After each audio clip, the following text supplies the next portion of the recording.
The దేవా life style day third. ఈ రోజుకి మన subscribers 80 members. Thank you all, చాలా సపోర్ట్ చేస్తున్నారు. నిన్న తాగిన ఓడుక వల్ల నేనైతే మొత్తం బెడ్ మిన్నే వాంతులు అట్లా చేసుకున్నా. ఈ రోజు కూడా డ్యూటీ పోలే, చుట్టు పెట్టేసిన. మెయిన్ ముచ్చట ఏంటంటే మా రూమ్ పార్ట్నర్ అంటే దోస్తుడే, వీడు కాదు వాడు వచ్చేసి యూపీ నుంచి. వాడికి నెత్తిలో నరం కట్టవడం వల్ల హాస్పిటల్లో ఉన్నాడు. వాడిని చూడనీకి అయితే మేము మొత్తం 5గురం హాస్పిటల్కి అయితే వెళ్తున్నాం. ఎన్ఎంసి స్వయంగా నా చేతులతోనే అయితే అంబులెన్స్ లో తీసుకెళ్లడం జరిగింది. అక్కడికి వెళ్ళినాక డాక్టర్ చెప్పింది ఏంటంటే, సో ఈ అబ్బాయికి నెత్తిలో నరం కట్టవడం వల్ల మొత్తం బ్లడ్ అయిపోయింది, అర్జెంట్ గా సర్జరీ చేయాలి. సర్జరీ చేయాలంటే సంతకం కావాలి, మీ మేనేజ్మెంట్ ఎవరైనా వస్తారా లేకపోతే నువ్వే సైన్ చేస్తావా అని చెప్పారు. వెంటనే నేను మేనేజ్మెంట్ కి ఫోన్ చేశాను. మేనేజ్మెంట్ మొత్తం జరిగింది మొత్తం చెప్పాను. సో వాళ్ళు రావడం జరిగింది, సంతకం కూడా చేయడం జరిగింది. ఈ రోజుకే వాడు హాస్పిటల్ జాయిన్ అయితే 10 రోజులు అవుతుంది.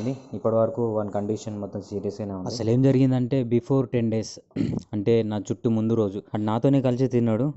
డైనింగ్ హాల్ ఇద్దరం కలిసి తిన్నాడు. నాకు చెప్పిన లాస్ట్ మాట ఏంటంటే, నేను పొద్దున లేపు గుడికి వెళ్తాను. సో నేను పొద్దున ఆగమం అయితే డ్యూటీకి వెళ్ళిపోయినాను లేపకుండా. సాయంత్రం వచ్చి చూస్తే ఆడు బెడ్ మీద కొట్టుకుంటూ కనబడ్డాడు. నాతోటి రూమ్మేట్ నైట్ డ్యూటీ అతను. ఆయన చెప్పిన మాటలు ఏంటంటే, సో ఇద్దరం గుడికి అయితే వెళ్ళిపోయినాం. గుడికి వెళ్ళేసి వచ్చి తినేసి పడుకున్నాం. ఇంతలోపే ఇలాగ అయిపోయిందని. లోపలికి వచ్చినాక అయితే వాడిని చూసినాక అయితే కొంచెం వేరే ఫీలింగ్ అనిపించింది. ఎందుకంటే బెడ్ మొత్తం కాళ్ళు చేతులు కట్టేసి. సో డాక్టర్ని పోయి అడిగితే అతను ఏం డిస్టర్బ్ చేయకండి, నిద్ర లేకపోవడం వల్ల మేము ఆయనకి నిద్ర మత్తు గోళీలు అయితే ఇవ్వడం జరిగింది, మీరు ఏం డిస్టర్బ్ చేయకండి అని చెప్పారు.